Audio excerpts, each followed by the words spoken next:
Good evening, everyone, and thank you for attending our webinar about managing high school-related stress during COVID-19 pandemic. On behalf of the Ridgewood Public Library, we are happy to welcome local psychologist, Dr. Kevin Giangrasso, to address your questions and lead our webinar. If you have any additional questions, you're welcome to submit them in our Q&A feature. And this webinar is also being recorded. So after the program tonight, we will email the recording to you, as well as our contact information for Dr. Giangrasso. So without further ado, here it is, Kevin. Thank you very much, Justin. So I hope to make this a fun and as interactive as possible a presentation tonight. We're going to be talking about managing stress. I think I would encourage you to think about the topic for tonight as really three different things: stress, anxiety, and worry. And I'd like to think about those as related concepts, but there are differences, and we'll talk a little bit about that. The other thing about tonight is that we're going to be talking about those three things through a specific lens, the lens of the high school student. So while a lot of the concepts and suggestions and techniques I'll talk about tonight are appropriate really across the lifespan, I'm going to try to focus it a little bit more on the ages of students in high school. One of the things about Zoom that for me is kind of funny is that I end up talking to a screen, and I know that there are many participants out there on your computer screens. So I'm going to try something tonight that's a little bit new for me, at least, and I want to try to get a little bit more participation. So if I could ask everybody who's signed in, if you could just take a minute and go to the comment area or the Q&A area and just don't put anything specific other than, actually do put something specific. Just write the word working, just so that you get an idea of how that function works. There we go. We got one working. Thank you, Britton. Okay. So this way, thanks, Stacy. Hi. Okay. So basically, this is the place where I may ask. Great. We've got 1, 2, 3, 4, 5, 6 people all working. So I might throughout. Sorry to interrupt. You've also got 16 in the Q&A as well. Oh, I did. Oh, great. Okay. Yeah. That's almost full participation so far for everybody. That feels really good. Okay, great. Working. Thank you, everybody. So throughout the presentation, I might try to prompt participants with a certain question, or ask you to sort of put a reaction in one of those boxes as I go.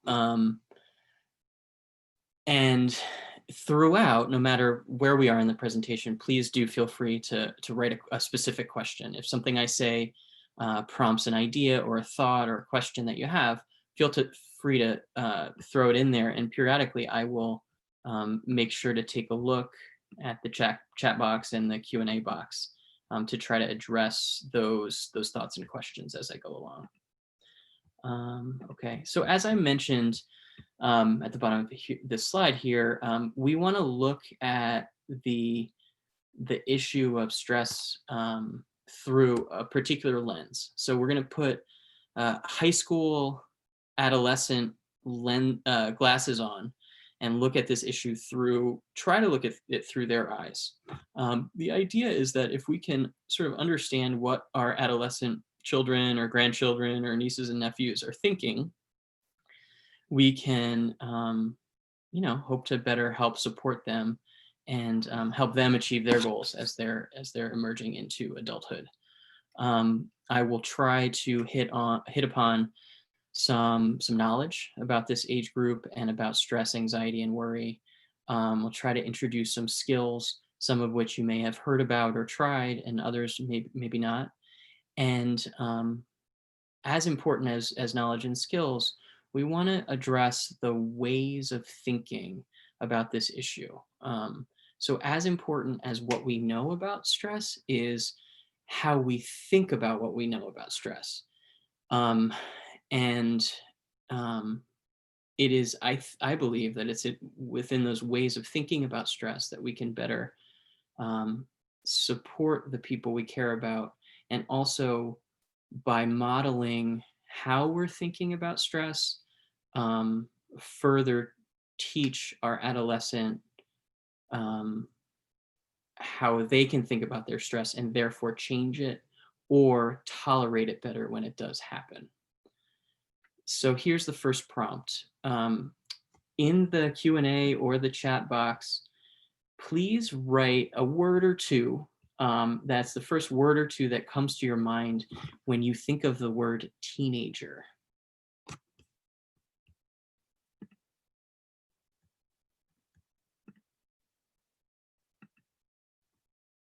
Attitude, rebellious, hormonal.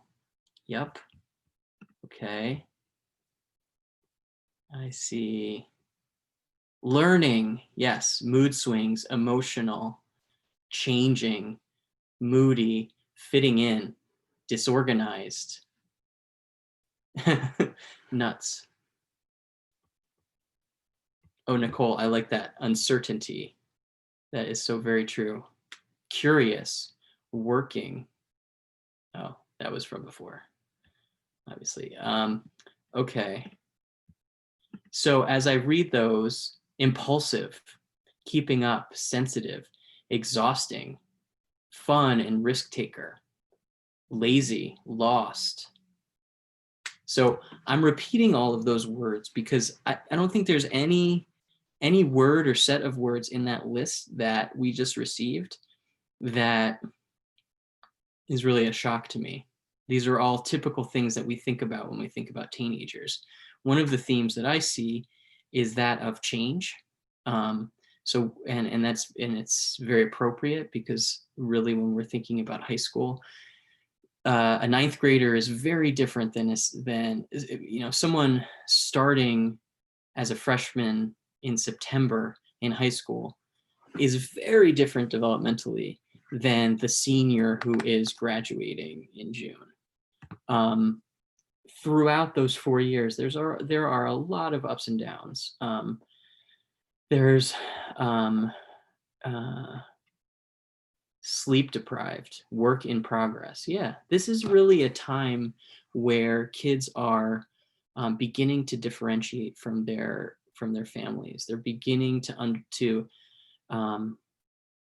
cognitively be able to predict and make their own choices.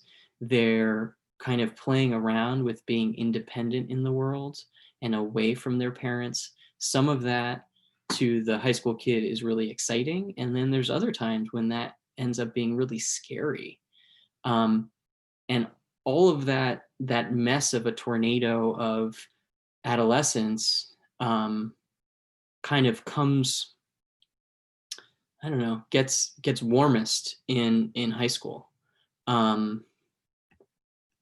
And so I'm going to try to talk about that, and I also try to address the particular issues that may be relevant for a ninth grader versus someone in senior year or applying to college. Let's see if I got any more. Yeah. The next comment that I just saw is shutting the bedroom door. And so that is part of high school. There's an increased need for privacy because they're trying to work out their independence. I put some bullet points about high school and issues to consider for the high school student. So the first one here is sleep and food. Those are both very important. There's an incredible amount of physical growth that happens during the high school years. And though that growth requires good quality sleep and enough sleep, and requires good nutrition and food to fuel the growing body. There's an emerging maturity of thought. This is when kids really start to be able to effectively really think about what they want to do with their life and who they want to be as an adult. They're able to start to think in hypotheticals. They're able to understand consequences. They're more able to compare multiple sources of data to make a choice. And because of that, as they're thinking about different pieces of information, they're both that means they have more information available to them, and it also means they're able to synthesize a lot of that information and to make a choice. Now, that doesn't mean they make the what you as their parent thinks of as the right choice or not, but it is their own choice. And at in this age group, it actually might be more important for that kid to feel like it was their own choice, um, and they made it and they own it.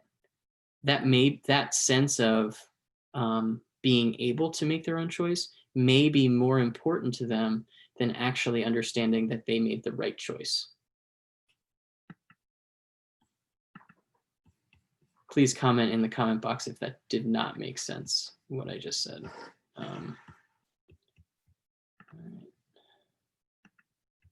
The other thing about high school kids, friends actually in the mind of the high school student, friends might start to be more important than family.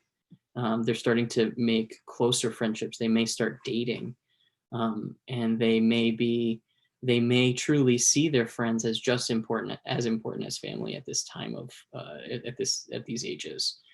They're able to identify and analyze their own feelings and tell you how they feel. That might be where some of the comments that we saw of teenagers being emotional comes from, because they're actually for the first time in their lives really understanding how they feel. And so whenever any of us have a strong feeling, I mean, there's typically a desire to express that, and for teenagers that's just that much stronger because it's new, and it feels more intense to them. They begin to see their parents as real people. So this is also the time of life where children start to understand maybe that their parents are fallible in certain ways. Maybe they're able to see the mistakes that their parents make or have made, and they're striving for independence.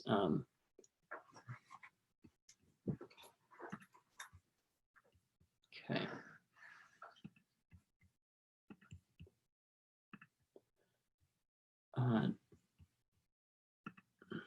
Okay. I sort of at the beginning of this presentation, I actually really want to almost stop. This slide doesn't seem like it fits, but that's on purpose, because I think sleep and chronic fatigue, chronic insomnia is a huge problem within this population. It really is that important. Sleep is important for everything. It's more important during adolescence. It's just as important as the rest of life. It may even be more important because of all that growth that's happening. At the same time, this is a time when high school children and high school adolescents are pushed to not sleep more and more. They have more responsibilities. They have more social expectations put on them. They have more awareness of their feelings and their connections with others. So they're trying to make more meaningful connections. Plus, you add technology to the mix and the accessibility of peers through technology. All of these things interrupt sleep. Adolescents need more sleep than we as adults do, and they typically don't get it. When I'm talking about sleep, I'm talking about two aspects to sleep: the quality of their sleep and the quantity. So it's not enough to really just think about well, they, actually he or she's a pretty good sleeper because, he gets 9 hours of sleep a night.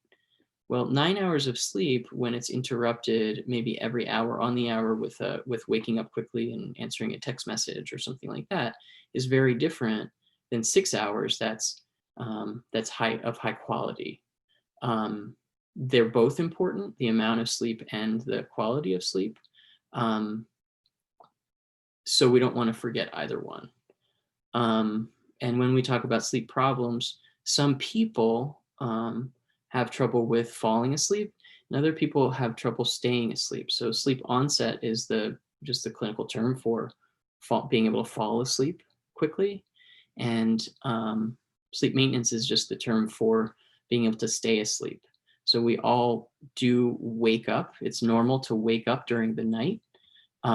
Most of us, if we're sleeping well, we may um, we may fall back asleep without even realizing it. And if we don't, that really interrupts. Thank you, Lynn, for that comment. If everybody doesn't see it, Lynn just shared that teen circadian rhythm is an issue with early start time of school. We really need for schools to start later. It's actually very true.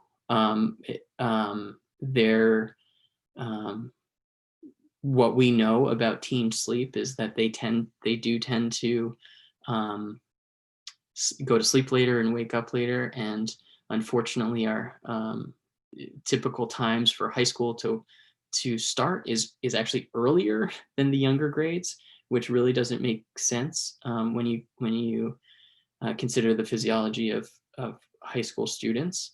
So it's another barrier. So thanks, Lynn. It's one of the reasons why you may see teens really catching up on a lot of sleep over the weekend and sleeping till 11 o'clock, 12 o'clock, 1 o'clock in the afternoon on a Saturday or a Sunday.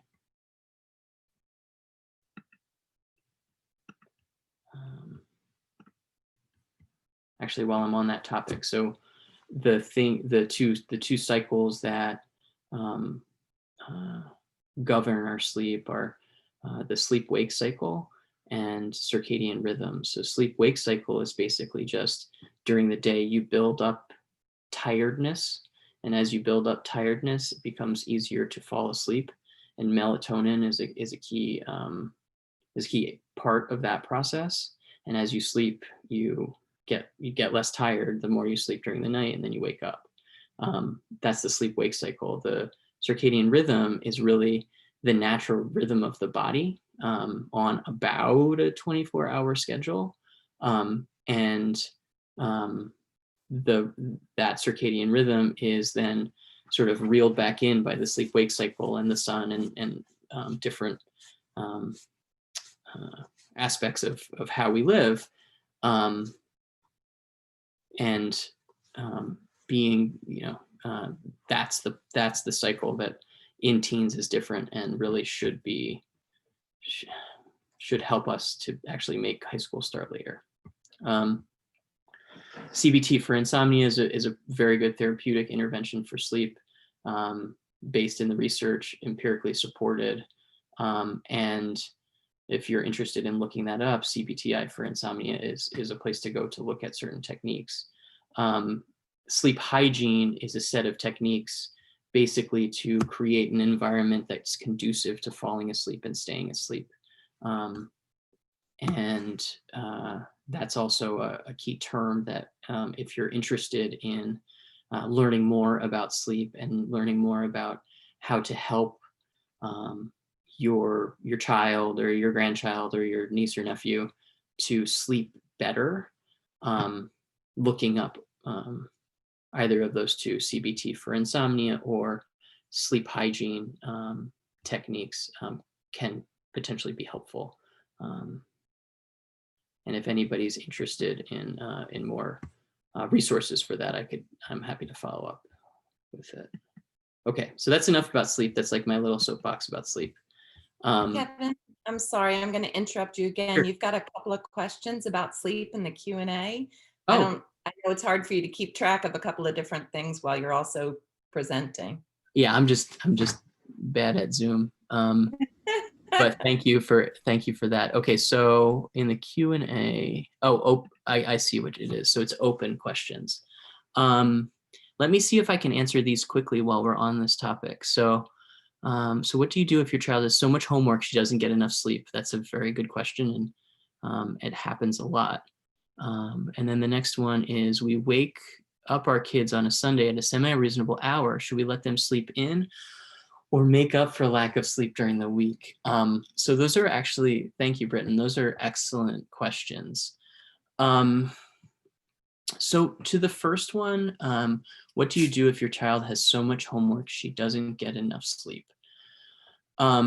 It's sort of a chicken and egg question, because I would say that if your child is not sleeping, she's more likely to have more homework because she's probably not being effective in completing that homework, if she's overtired.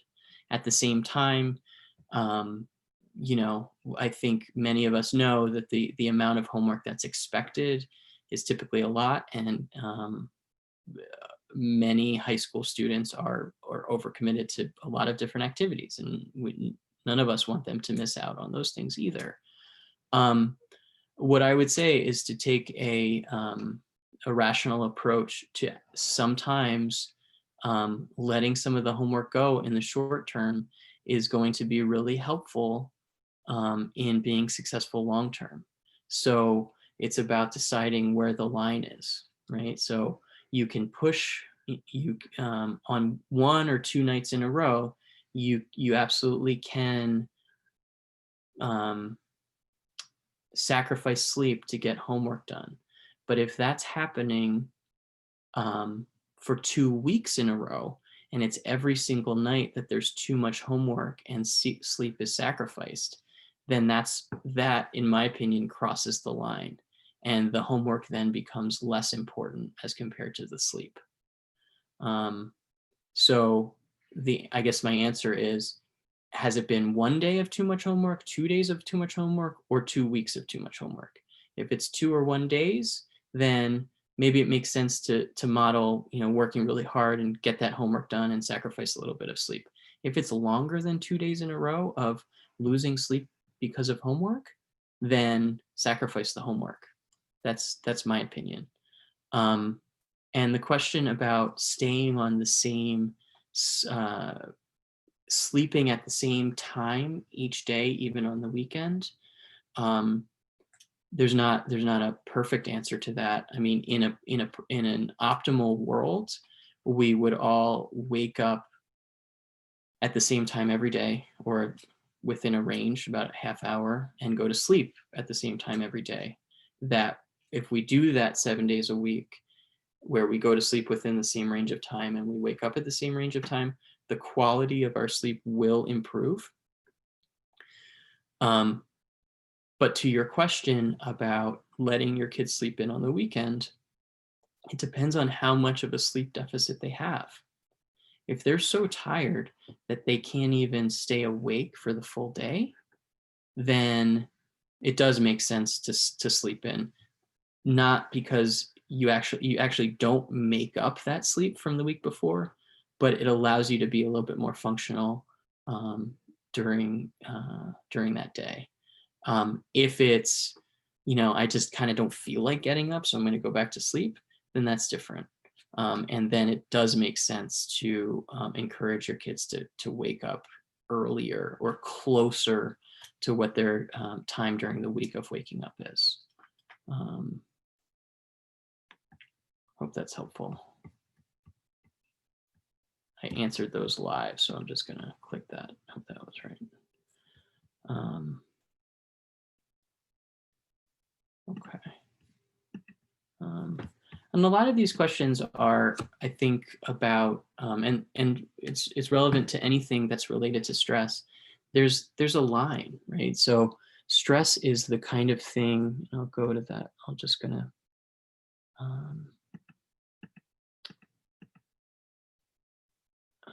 skip ahead here. So stress is on a continuum. So if you think about the experience of stress, there's a certain amount of stress that is very helpful. There's certain impacts when we feel um, good stress, or the term is eustress. It is when we feel activated physically and mentally, and actually we can show people functioning better under certain amounts of stress. Like if you were to graph intensity of stress, there's a certain amount of stress that actually makes us see better, it makes us think more clearly, and it makes us work more efficiently. The problem is when that intensity of stress goes above that level, then our functioning actually, our ability to function reduces. So then that's when we start getting confused. That's when we start getting, that more of the fear responses, and we don't get things done in an efficient and effective way. So really what we want to do is we want to figure out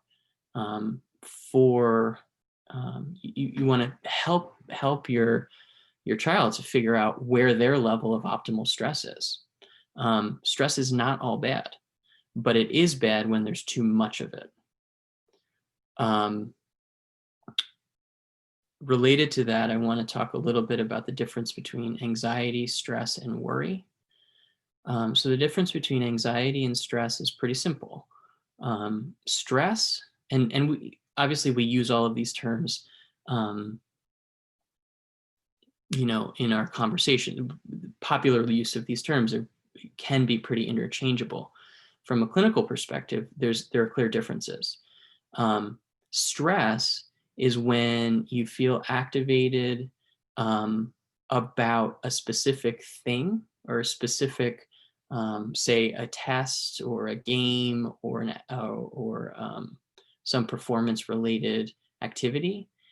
And we know it's stress because if that thing that is causing the stress goes away, the stress will also go away. So you'll feel better after you completed the performance, or after the game, or after the exam. That's stress. Anxiety is when the feeling does not go away, when the stressor does. So it's going more into the realm of anxiety when, after the test is over, your child continues to feel that same or similar level of activation. That's more anxiety. Worry is the term that we use to describe the cognitive aspect of this. So the thinking that goes along with this stress feeling.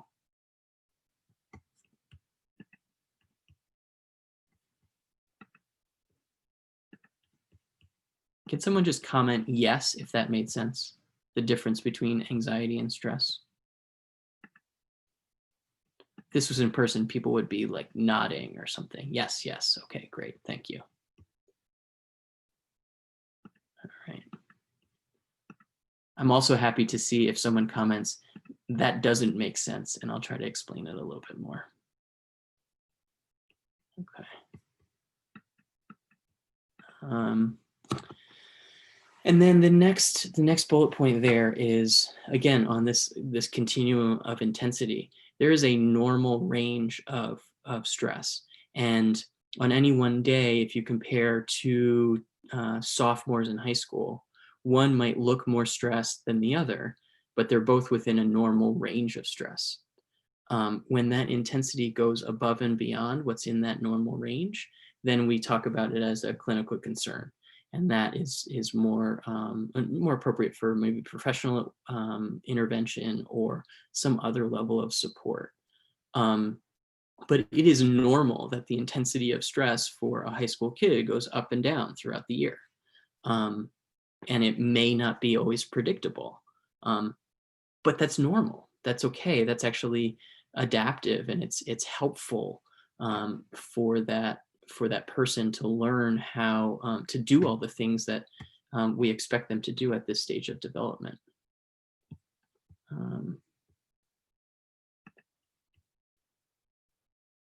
The other point I want to make is that anxiety, more specifically, anxiety is really, it's an umbrella term. It means a lot of different things.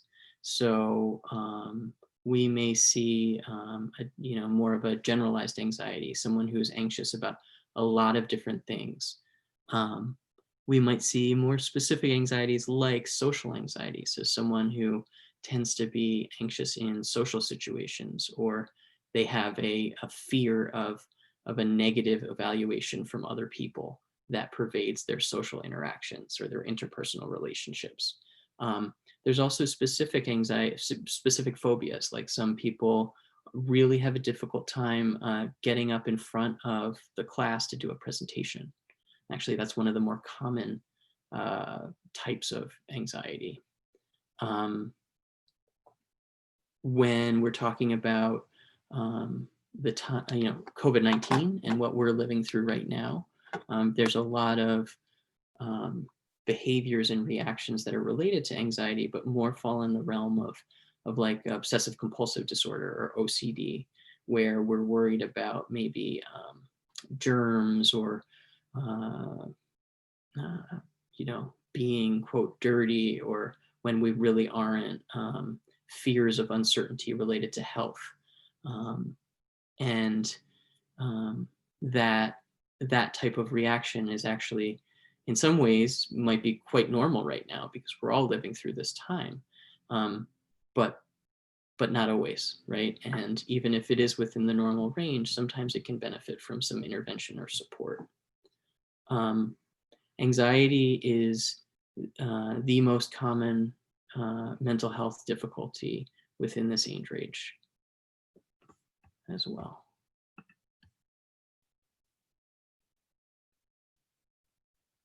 Thank you for that last comment. So someone just asked, can you speak a little bit about perfectionism? Yes, I can. Yes, yeah, absolutely. So let me think about, do I want to talk about?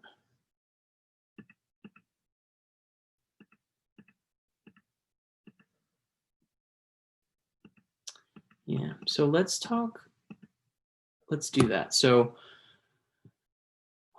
excuse me, everybody, I was just talking to myself a little bit, but perfection. So when we're talking about anxiety, stress, or worry, there are certain things that cause stress or anxiety to start, or that precipitate the anxiety reaction.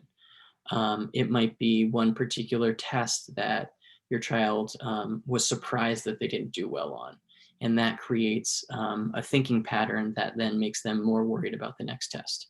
So that's important. It's important to know how it started, but it's probably even more important to understand how the anxiety or the stress is maintained. In other words, we want to understand how the anxiety continues, because that gives us a window into how we can help change it, or we can help support our children to change it for themselves. And that those are what we call maintaining factors. And perfectionism is a perfect example of something that is actually really easy is really easy to be maintained, because it's typically maintained by certain thoughts about performance. So for example, if a student tends to be a, quote, perfectionist, it's almost a way of having it both ways. Because if I'm a perfectionist, and let's say I work so hard on an essay that I have to hand in, that I work so hard that I miss the deadline and I hand it in late. I can tell myself that I'm a perfectionist. I'm just doing a really, really good job. And um, that and that feels good, right? I can focus on that while I'm avoiding maybe other tasks or other things that I have to do. So relative to feeling the overall stress of everything I have to do, I can focus on this one thing.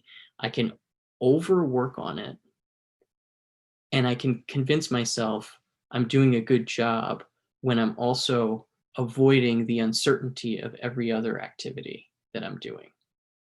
Um, it's not that it feels good to be late with that assignment, but it may feel good relative or as compared to um, the feeling that it feels like to have to look at everything that I have to do.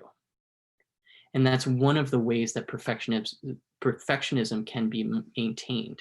In other words, I see myself more as a perfectionist the harder I work on individual assignments, because it allows me a little bit of an escape from the behemoth of like my high school life that I have to look at. And by the way, sometimes that's social stuff, sometimes that's peer relationships or maybe dating relationships, and sometimes that's maybe another class that I feel a little bit less confident about.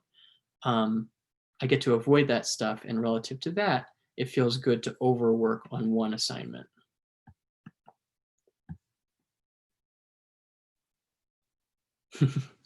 um, can someone comment yes if that perfectionism explanation made sense, or no, or if it didn't?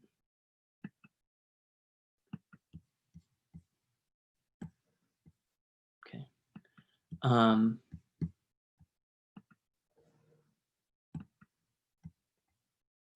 Yep. And then the question is, how do you change that perfectionism pattern? So there's a few ways, but one of the ways that I'll offer tonight is it may be helpful to work on tolerating the distress that comes from looking at everything at once. So using certain strategies to kind of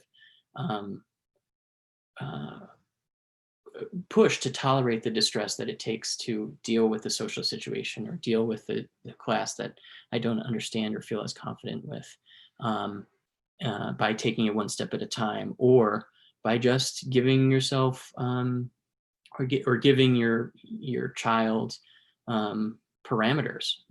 Spend an hour on it and then be done, no matter if you're finished or not, et cetera, et cetera, et cetera. Okay.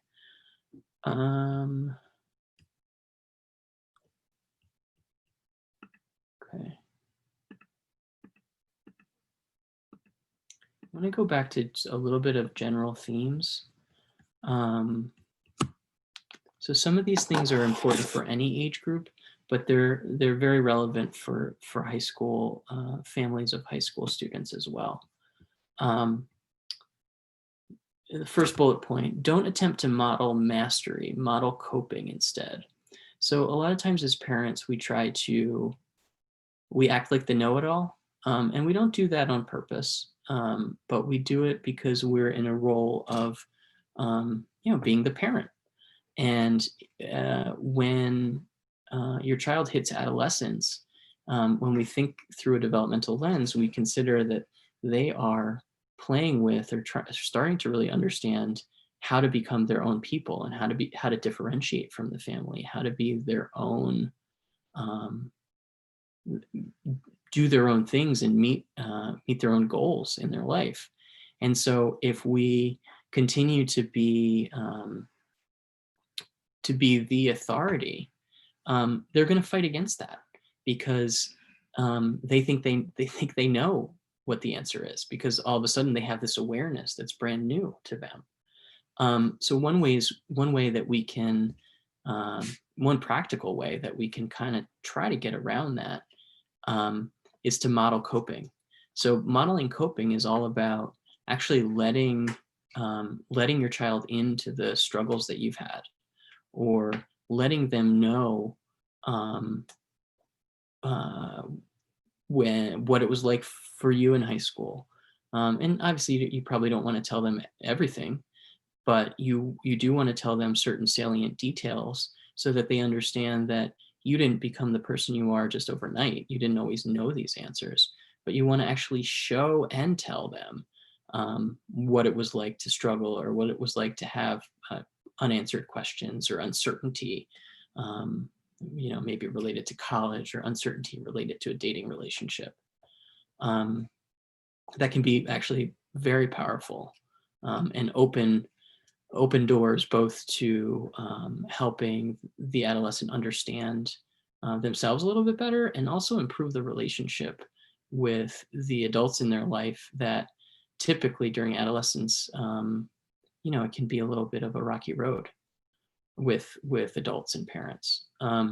Tolerate the tough moments. So everybody goes through tough times.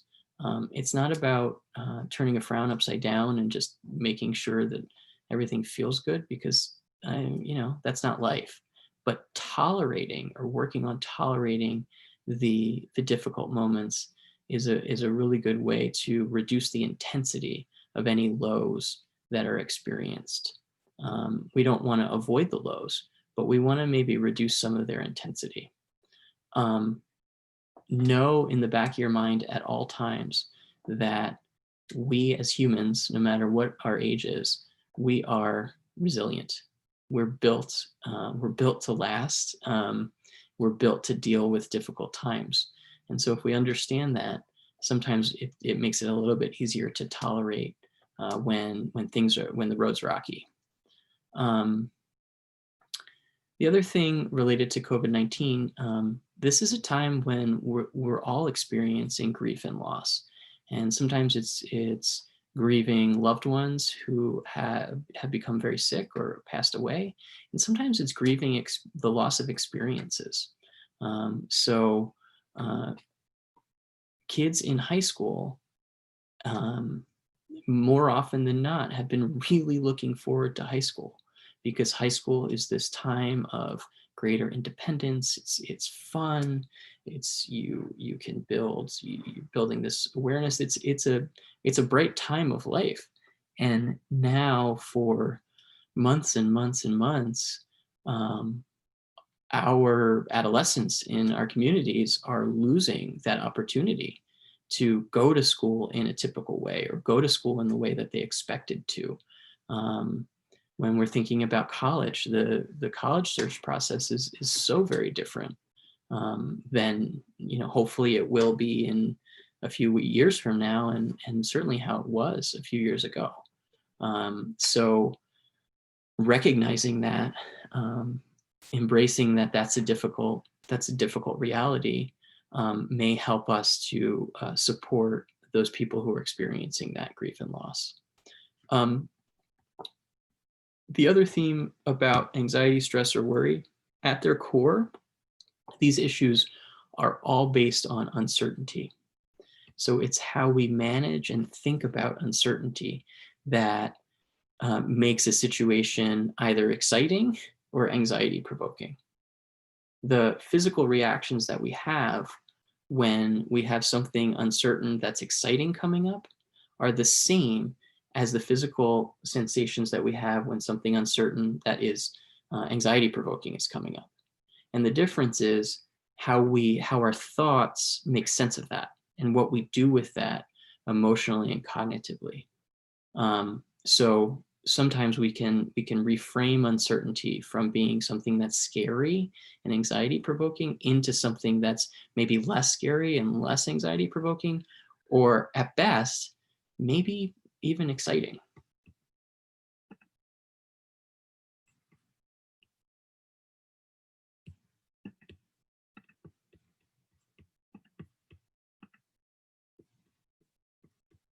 Any questions, comments, concerns? As I go to the next slide, please throw them in the chat box or the Q&A.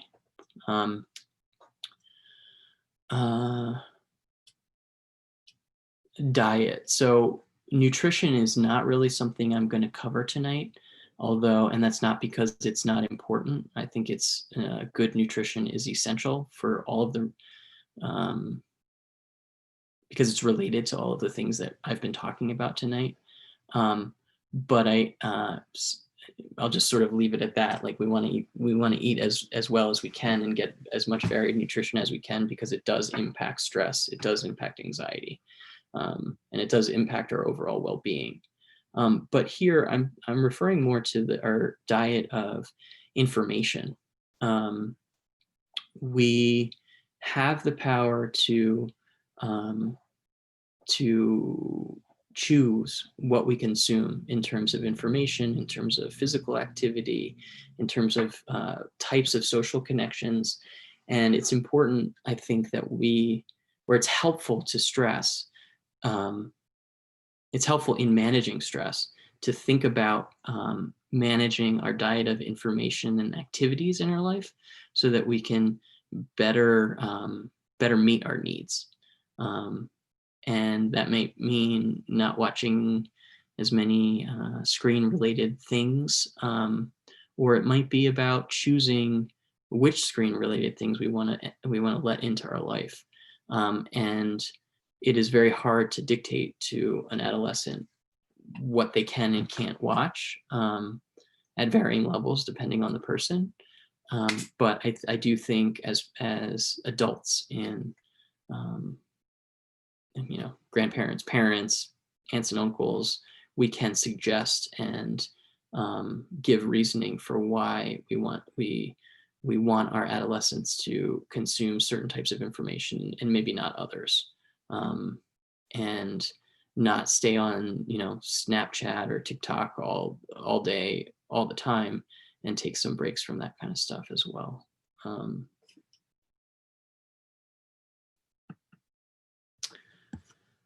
I'm going to go, these were the questions. I have 2 slides on sort of putting together some of the questions that I received from the registrations. I'm going to kind of go through and see if I really, actually, no, I'm going to put it to you guys in the audience. Can everybody take a look at these 5 questions, and in the chat box or Q&A, identify which one maybe you have most interest in having me talk about or answer. And we'll see who. Thank you.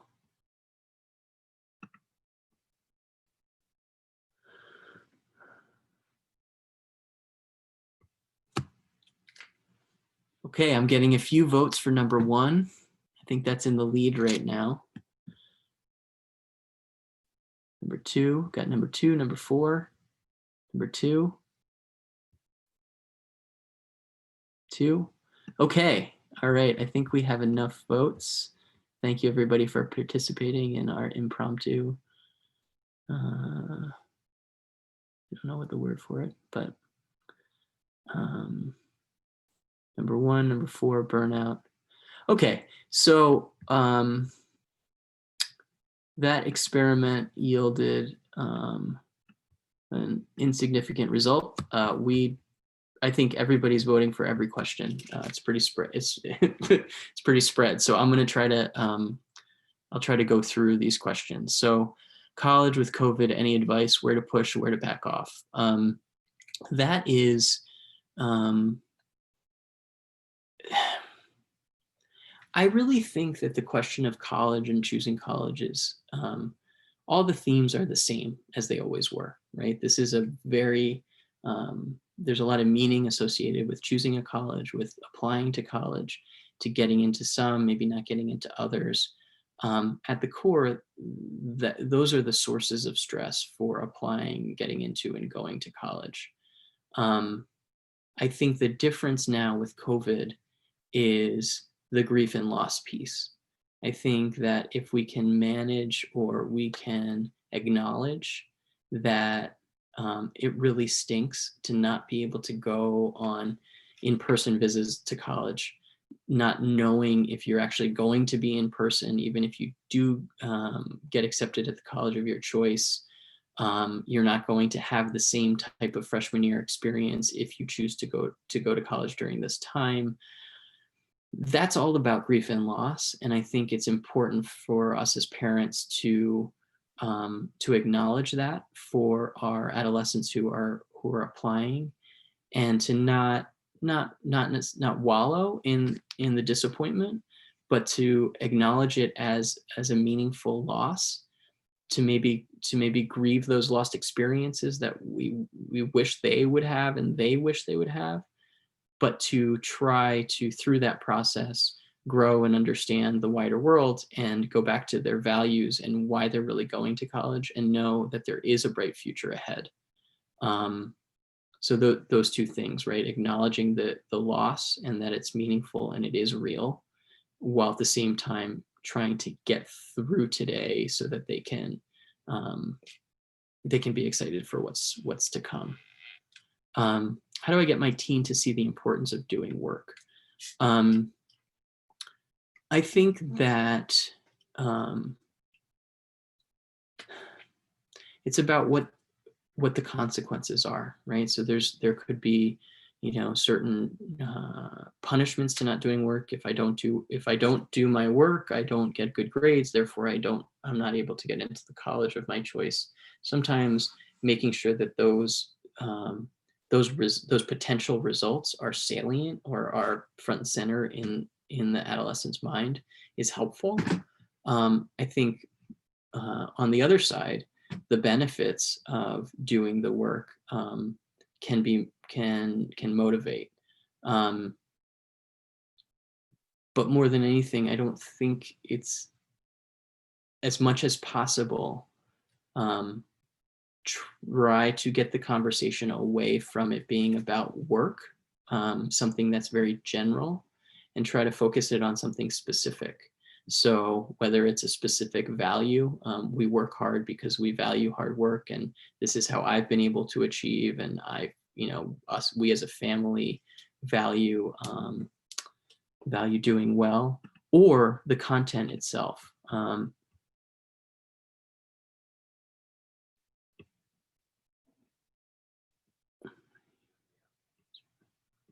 Okay. And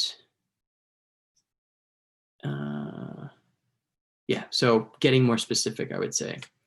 COVID specific anxiety. So we're getting worried. This is called hypochondriasis, right? So the unrealistic fear of getting sick or being sick, and seeking reassurance through getting testing.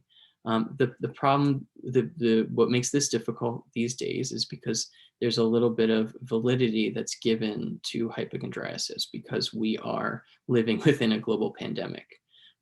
So I always recommend good medical treatment and always getting tested when it's appropriate. But again, the line to getting support or getting kind of shifting our thinking is when it's creating a barrier. So if we're worried about it more often than not, more days than not during the week, then that's something that that worry is getting too much power, and it's something that we want to do about it. Avoiding burnout, I think we go back to a lot of the themes that I've talked about tonight. So sleep, right? You can lose sleep for a day or two or even a week, but if you lose sleep week in and week out, you will burn out because you're not taking care of your body. Not feeling like you're ever able to complete tasks, right? You're always spinning on your wheels. That's cognitive burnout. That's a recipe for cognitive burnout, and it can be a real problem. So sometimes it's about stopping, even if you feel like you're not going to get all the things that you need to do done, stopping anyway, and then getting back into what needs to be done. Okay. Obviously, these are topics. None of these questions and none of these topics, this topic or set of topics that we're talking about tonight are going to be answered easily. That's why it's important to continue to get support among parents in the community, and also to continue to think about it and try to reframe some of how we think about stress. I'm going to start to close out tonight just because of time. And I want to close out with 2 slides. These are concerns to be aware of that might be things to start worrying when it gets into sort of more of the clinical area. Chronic problems sleeping, problems eating, a clear qualitative change in behavior. So if you see your adolescent and they just don't seem like the same kid, and that change happened rather quickly, and it really is very clear that it's not just adolescence happening, that may be a time to get some professional support or community-based support. If they become obsessed about the topic of COVID to the point that it's creating a barrier for them or their relationships, if they're so upset about the restrictions related to COVID, that again go above and beyond the normal range, overly anxious, trying to like solve everything by themselves and not getting support, those are all sort of yellow flags. Suggestions for support include things like deep breathing, mindfulness, nutrition, exercise, and sleep. Watching your diet for exposure and conversations to COVID-19. Accepting the present moment, like trying to get away from the what ifs. We've all been living in this world of hope. We just hope this gets better next month, or maybe it will get better, maybe it won't. Try to actually to not get stuck in that rabbit hole as much. We want to model calm, we want to reassure our teen, and we want to practice relaxation skills. We also want to be very clear with our teens about what is our responsibility as an adult and as the parent, and what's on them. So they have certain responsibilities, but they don't have every responsibility. And sometimes it can give some calm and an ability for the teen to let go a little bit when they see their parent or loved one say, no, I got this. This is on me. You don't have to worry about that part. You worry about this part, or you worry about your schoolwork, or you worry about your team or your friend. I'll worry about, X, Y, and Z. That can be very helpful.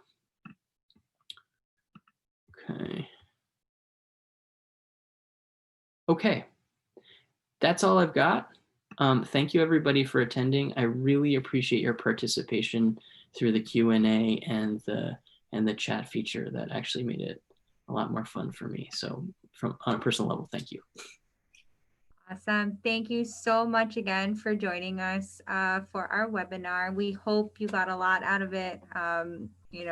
Again, we're all in this together, and we will be sending a recording of the entire webinar to everybody who was registered for the program. So in case you had friends who couldn't make it or forgot to sign up, you'll be able to forward them an email link. And also, if you have any further questions, we will share Dr. Giangrasso's email as well. So if you want to, get in touch with him after the program, that information will be there as well. So thank you again, Kevin, for joining us and having another one of these great talks. If anybody's interested or has any elementary school children, Kevin will be back next month, November 9th, same time, same place. And we hope you can join us for another wonderful talk. Thank you and have a good night. Thank you. Good night, everybody.